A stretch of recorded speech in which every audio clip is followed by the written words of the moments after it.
Bonjour Guillaume Tabar. Bonjour Vincent. Qu'est-ce qui a fait que Jack Lang, qui a tant résisté jusqu'à présent, a finalement jeté l'éponge et démissionné de la direction de l'Institut du monde arabe alors que l'État ne pouvait pas l'y obliger Oui, je veux dire, sa situation était devenue intenable. Mais ce n'est pas la première fois qu'il était dans une situation intenable. Non, bien sûr. Et à la limite, ce qui est surprenant n'est pas tant qu'il ait fini par démissionner, mais qu'il ait fallu quand même une semaine entre le début de la polémique sur les révélations des mails liés à l'affaire Epstein et puis cette décision. Alors, il semblerait quand même que dans les derniers jours, de manière discrète mais appuyée, l'Élysée lui ait fait comprendre qu'il valait mieux, dans tous les sens du terme, qu'il présente sa démission, ce que Jack Lang a finalement fait. Mais voyez-vous, moi, ce qui m'étonne, c'est pas tant cette demande de l'Élysée qu'il démissionne de la présidence de l'Institut du monde arabe, c'est le fait que ça fait quand même 13 ans que Jack Lang était à la tête de l'Institut du monde arabe. Il avait été nommé sous François Hollande, qui l'avait déjà renouvelé une première fois.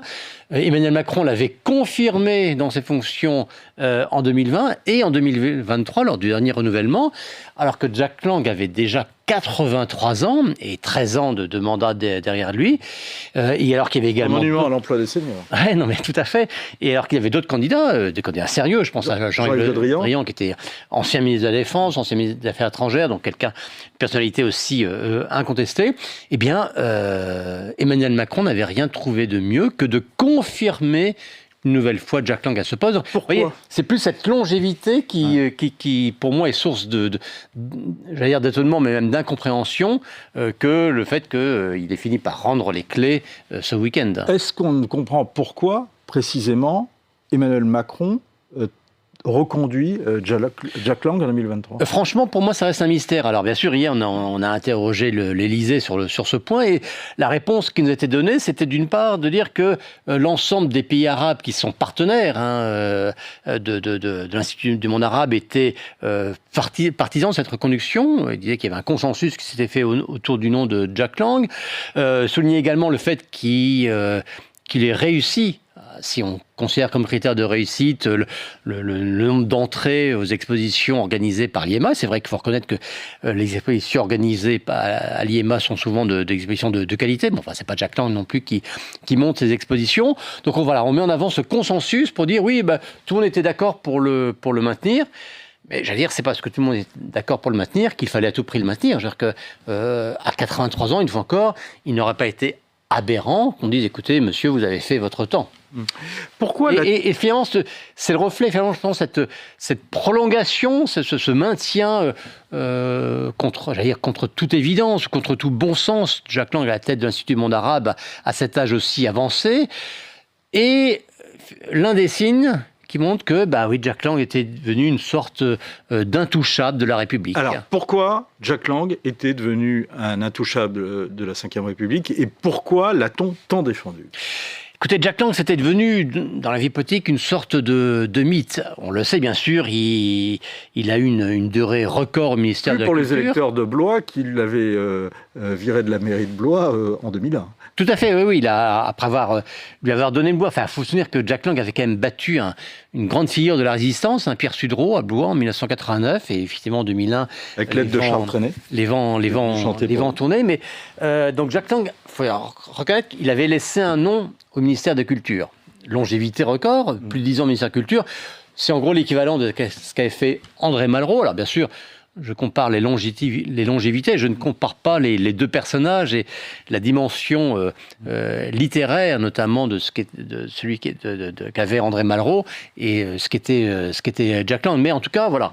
Et Jack Lang avait su se rendre indispensable au monde de la culture et c'était devenu une sorte d'icône de la gauche. Et le paradoxe, et politiquement, je trouve ça qui est intéressant, c'est que la gauche était fière de Jack Lang, fière de cet homme qui parlait à tous les artistes, qui subventionnait tous les artistes aussi, en tout cas ceux qu'il désignait comme étant pouvant être autorisés à recevoir les subventions de l'État. Bien sûr, on retient la fête de la musique, on retient le prix du livre, ça c'est fort reconnaître, c'est une bonne décision, le prix unique du livre. Donc la gauche était très fière de ce qu'était Jack Lang, et symétriquement, la droite, eh bien, elle faisait une sorte de complexe vis-à-vis de lui. C'est-à-dire que personne au cabinet de culture n'a osé dire moi je vais tourner la page des années Lang, je vais faire différemment. Non, il restait la référence, il restait le symbole, et un ministre de la Culture de droite avait toujours un peu honte de ne pas être Jack Lang. Donc vous voyez, Jack Lang était vénéré d'un côté, vénéré à gauche, et il continue à impressionner à droite et à impressionner Emmanuel Macron, parce que je pense qu'Emmanuel Macron ne l'aurait pas prolongé à la tête de l'Institut du monde arabe si lui non plus n'avait pas eu cette sorte de fascination pour ce qu'était Jack Lang. Est-ce qu'il n'a pas fasciné également, en tous les cas, ça m'a peut-être échappé, mais je me trompe peut-être, mais on n'a pas senti non plus la gauche radicale très en vogue dans cette affaire, en tous les cas très à la demande d'un départ de Jack Lang, ou très critique dans les années qui sont écoulées par rapport à Jack Lang. Oui, d'ailleurs, Jean-Luc Mélenchon, qui a été secrétaire d'État sous Lionel Jospin, était à l'enseignement scolaire, il était sous l'autorité de Jack Lang. Alors ça ne veut pas dire que un ministre délégué n'est pas forcément lié politiquement ou personnellement à son ministre de tutelle, mais voilà, il y avait quand même oui, Jack Lang, c'est pas il y a les cultures, après il y a eu l'éducation sous Jospin, il était vraiment dans ce paysage. Et moi, ce qui me frappe, c'est qu'aujourd'hui, là, une fois encore, vous voyez, je n'entre même pas sur le terrain de l'affaire Epstein, parce que ces soupçons qu'on peut avoir, notamment sur le plan fiscal, vous savez, cette société créée offshore, dont sa fille était l'actionnaire, cet héritage consenti à sa fille, sur tout ça, il faut évidemment enquêter, mais c'est le rôle, le parquet national financier vient d'ouvrir une enquête, et ce sera le rôle de la justice de ça, et quel que soit le dégoût qu'inspire cette affaire Epstein, quelle que soit la version qu'on peut avoir pour Jack Lang, je veux dire, lui aussi... Il y a la présomption d'innocence, comme vous l'avez rappelé dans le Figaro de ce lundi. Je ne vais pas sur ce terrain. Bon, mais on apprend aujourd'hui, de sources bien autorisées, qu'il avait une conception, j'allais dire, très, très intéressée, très personnelle de ses intérêts, Jack Lang. C'est Pierre Lescure qui dit moi, je ne l'invitais plus au Festival de Cannes parce qu'il n'a jamais payé une chambre. On apprend ça aujourd'hui. Que ne l'a-t-on dit sur ces dernières années? On apprend aussi qu'à la tête de l'Institut du monde arabe qu'il y aurait une facture de 41 000 euros pour le restaurateur Noura, ce grand restaurateur libanais, qui était sommé de fournir un repas la présidence ou les invités, sans jamais qu'il se fasse payer. Bon, il y a bien sûr aussi cette affaire hallucinante de ces costumes offerts par Francesco Smalto, pour une somme de 500 000 euros. 500 000 euros de costumes qui étaient offerts. On a souvenir d'un candidat à la présidentielle qui a payé cher d'avoir accepté 3 costumes.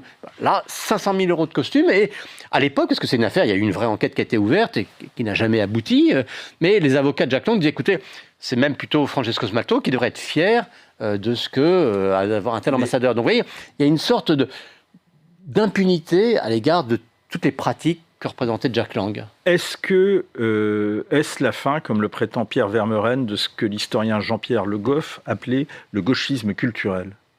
On aimerait. Je pense que dans ce qu'on appelle le gauchisme culturel, c'est plus compliqué que ça, parce que il y a une attitude, il y a eu un comportement, il y a eu des pratiques incarnées par Jack Lang et qui sont aujourd'hui, et bien tardivement, mises en cause et condamnées. L'emprise culturelle de la gauche sur la culture, je ne suis pas sûr qu'il suffise de faire tomber Jack Lang pour qu'elle disparaisse. Mais je vous renvoie effectivement à l'article absolument passionnant de Pierre Vermeuren ce matin dans les colonnes du Figaro. Est-ce que justement, comme il en a été l'une des incarnations, est-ce aussi l'une des raisons qui explique le soutien dont il a bénéficié pendant toutes ces années? Oui, mais je veux dire que... vous savez, pour les politiques, le monde de la culture est un monde un peu curieux que l'on aborde avec un mélange de fascination et de crainte. De fascination parce qu'il est toujours valorisant d'être adoubé par tel grand acteur, tel grand artiste, etc. Mais voilà, c'est un milieu... la culture, c'est à la fois le milieu de la contestation. Par essence, la culture conteste les pouvoirs établis, et en même temps, elle vit de ces pouvoirs établis. Elle vit des subventions. Et il y a le fameux régime des intermittents aussi qui montre que les personnels de la culture ont besoin de ce régime aussi pour vivre. Donc, vous voyez, cette relation un peu compliquée. Et donc, les ministres de la Culture, en fait, leur angoisse, leur obsession, c'est d'assister à une cérémonie des Césars ou quoi d'autre et se faire siffler. Bon. Comme c'est arrivé notamment à Philippe Douste-Blazy. Et il y a plein d'autres. Jack Lang, c'était la garantie d'être adulé par tout le milieu de la culture. Donc, vous voyez, on me souvient de ce documentaire fait sur François Hollande, où vous voyez, il venait de nommer Fleur Pellerin au ministère de la Culture. Fleur Pellerin, elle venait du numérique, elle est parachutée à la culture, c'est un secteur nouveau pour elle, et on voit cette scène où François Hollande lui dit, mais écoute, c'est pas compliqué, va voir Jack Lang, il va t'expliquer comment on fait, tu vas assister à des pièces, etc. Effectivement, on a vu justement à l'Institut du monde arabe, François Hollande avec Fleur Pellerin et Jack Lang, image qu'on a vue tout à l'heure. Est-ce que le PS l'a pressé de démissionner aussi en raison des élections municipales prochaines ? Je ne suis pas sûr que le lien électoral, parce que je ne suis pas sûr qu'aujourd'hui que la figure de Jack Lang soit vraiment prescriptrice en termes de notation de vote électoral. Et on ne vote pas pour son maire à Nantes, à Marseille, à Paris ou ailleurs, en fonction de l'image que l'on peut avoir de Jack Lang. Non, le PS, effectivement, aujourd'hui, Jack Lang, il n'y a pas grand monde pour voler à son secours. Y compris à gauche. Bon. Mais il ne faut quand même pas oublier que tardivement... On lâche. J'ai vu par exemple des déclarations très critiques de Ségolène Royal à l'égard de Jack Lang. Mais j'ai souvenir que Jack Lang était un des principaux soutiens de Ségolène Royal lors de la présidentielle de 2007. Et à l'époque, elle connaissait Jack Lang. Bon. Je n'ai pas le souvenir qu'elle se soit plainte du soutien qu'il lui avait apporté. On va justement, d'un mot, les municipales, Guillaume, vous avez signé une série absolument passionnante sur l'histoire de ce scrutin sous la Ve République. À Paris, Sarah Knafo est-elle la surprise de ce début de campagne et jusqu'à quand ? Écoutez, Sarah Knafo est une révélation de la vie politique tout court. Je veux dire qu'elle est devenue députée européenne lors des dernières européennes, il y a un peu plus d'1 an maintenant, il y a 1 an et demi maintenant. Elle s'est clairement imposée comme paysage. C'est quelqu'un, effectivement, qui est une figure nouvelle, donc remarquée, avec une grande efficacité médiatique, au point que, vous voyez, lorsqu'on parle de recomposition politique, lorsque Laurent Wauquiez évoque une primaire de la droite et veut élargir le périmètre de la droite, il dit « faudrait aller de Gérald Darmanin à Sarah Knafo ». Elle est devenue une sorte de référence. C'est sûr que sa candidature à Paris a créé aussi un élément de surprise et que les premiers sondages qui la mettent autour de 10% montrent qu'elle est un acteur, en tout cas un acteur incontournable de la campagne qui est en train de se jouer. C'est une nouveauté parce que si on prend la droite radicale, la droite extrême, la droite nationaliste, à Paris a toujours fait des scores dérisoires. Aux dernières municipales, la seule offre à droite de LR, c'était l'offre du Rassemblement National. C'était moins de 2%. 1,5%. Bon, aujourd'hui, on a Mariani qui fait quelques pourcents et Sarah Knafo qui est déjà à 10%. Donc, il y a un phénomène électoral qui est en train de se produire. Maintenant, comment ça va se passer ? Ça, c'est tout l'enjeu de ce que l'on va suivre dans le mois qui reste. Marseille peut-elle tomber dans l'escarcelle du RN ? Franck Alizio peut être en tête à Marseille. Aujourd'hui, on voit bien qu'on a 2 forces, celle du maire sortant, Benoît Payan, socialiste, allié aux écologistes, et celle de Franck Alizio, ex-RPR passé au Rassemblement National, qui sont tous les deux crédités autour de 30%. Bon. On sent que, vu qu'il y a un nouveau mode de scrutin maintenant à Paris, Lyon, Marseille, que ce seront les 2 figures fortes du second tour. Bon. Les 2 questions à Marseille, c'est quel sera le score de l'insoumis Sébastien Delogu, bon, et quel sera le score de Martine Vassal, qui est censé représenter et la droite LR et les macronistes. Pour l'instant, le moins qu'on puisse dire, c'est qu'elle ne fait pas la course en tête et que, pour le coup, sa position et le choix de ses électeurs au second tour seront déterminants pour savoir qui de Benoît Payan ou de Franck Alizio pourra devenir maire de Marseille. On dit que cette élection n'est pas une élection... en tous les cas favorable pour le parti de Jean-Luc Mélenchon, mais est-ce qu'il ne pourrait pas y avoir des surprises de ce point de vue-là ? Quelques-unes. C'est vrai que les 2 grandes forces qui performent aux élections nationales, je pense au Rassemblement National et à la France Insoumise, pour ne prendre la dernière présidentielle,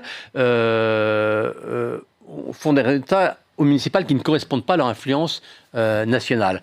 C'est vrai du RN, c'est vrai plus encore de LFI. Il n'y a pas de grandes communes LFI.